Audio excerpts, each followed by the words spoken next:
as much as it takes. Look, it really is as much as it takes. And I've said we will make the payments where we need to make the payments.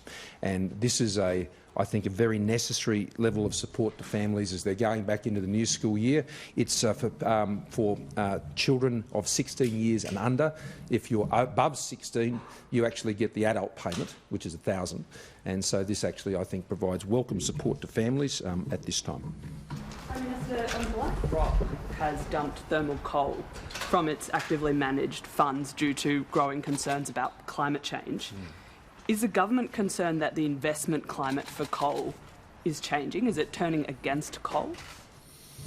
Well, I don't plan to make a running commentary on that other than to say that our resources industry is incredibly important to Australia. I mean, the one you refer to is worth about $70 billion in Australia, and this is important to so many communities across the country.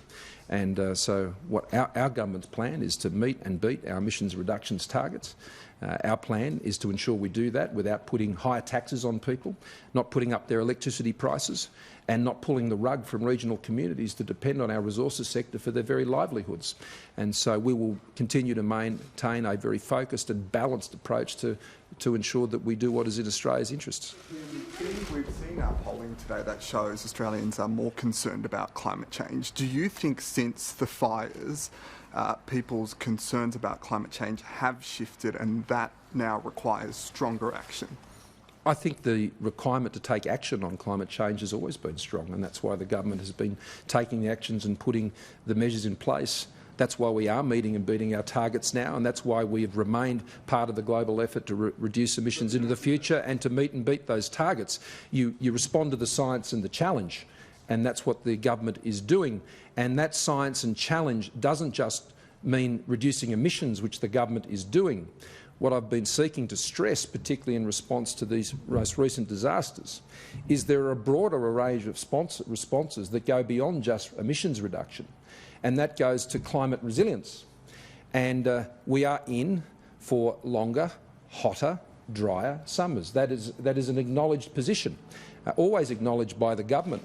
And so, whether it's hazard reduction, whether it's building dams, whether it is taking better lessons from Indigenous burning practices, all of these things actually now should be understood, as they always should have been, as being a necessary response to the changing climate in which we are living.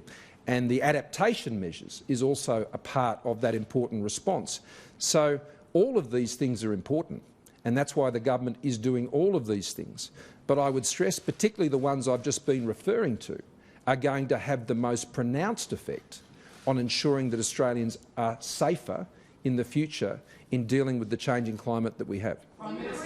David. Prime Minister, on resilience, you mentioned hazard reduction as a form of climate resilience. Yeah. We currently are seeing a debate about whether the states need to do more. We're seeing arguments about what that's going to cost. Yeah. If you're talking about further action on climate change, would that include financial support to the states so that they can do more hazard reduction? Well, on all of these things, David, I mean, this is one of, right now I'm not spending all my time looking at inquiries and reviews. I've flagged a direction the government will be taking there, but right now my focus is on what people need right now.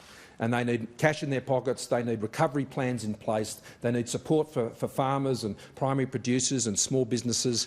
There are a series of roundtables going on this week which is looking very much at that. There will be an important tourism industry one which is being held tomorrow. I've been speaking to the Minister for Tourism and tourism trade operators about some of the things we can do there. So let's just be clear about where the focus is.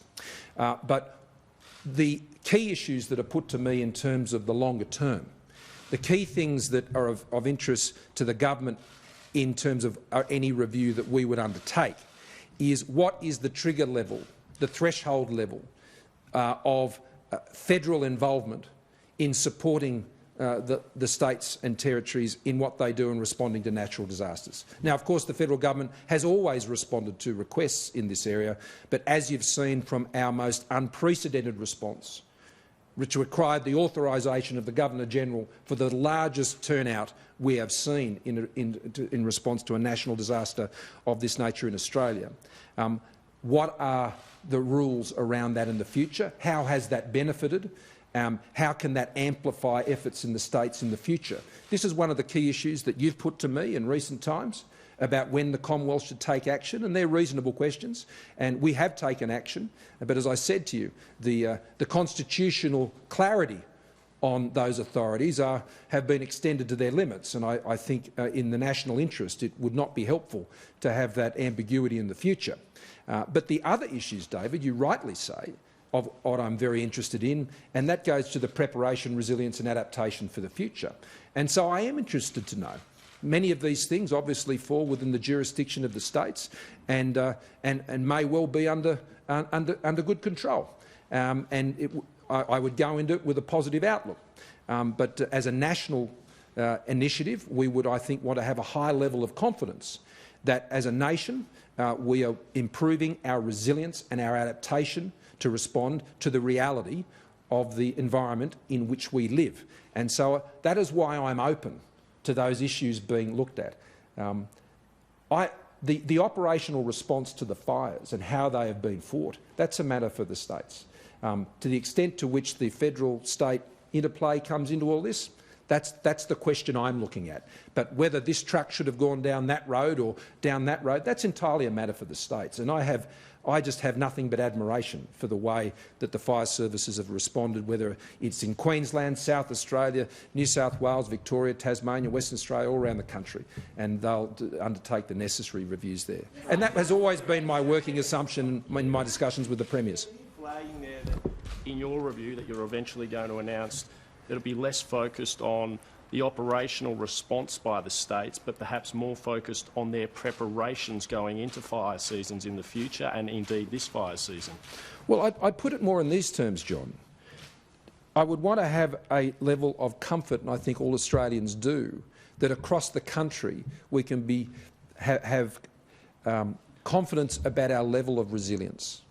And that means initiatives by states and the Commonwealth.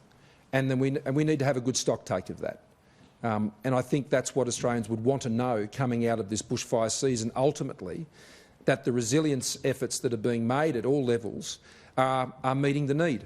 I think that's a very reasonable question to ask, and I have no doubt the states will be very cooperative and us all working together to ensure that we're meeting that mark. That has always been where I've been seeking to go.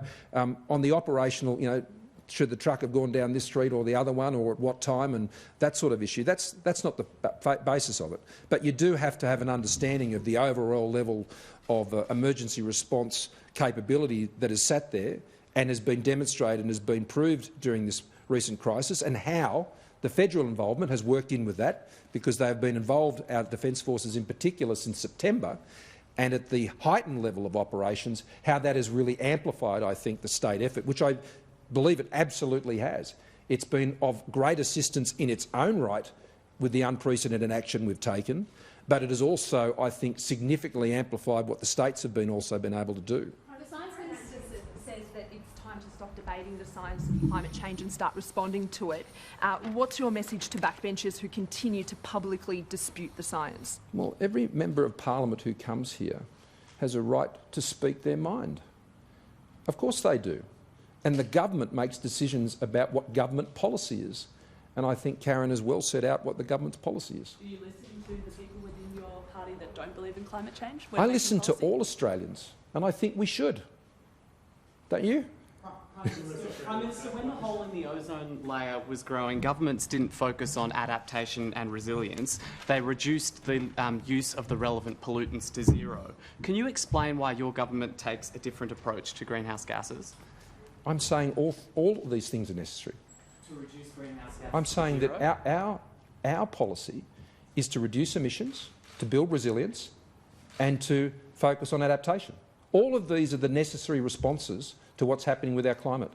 They are not either or. They are not one instead of the other.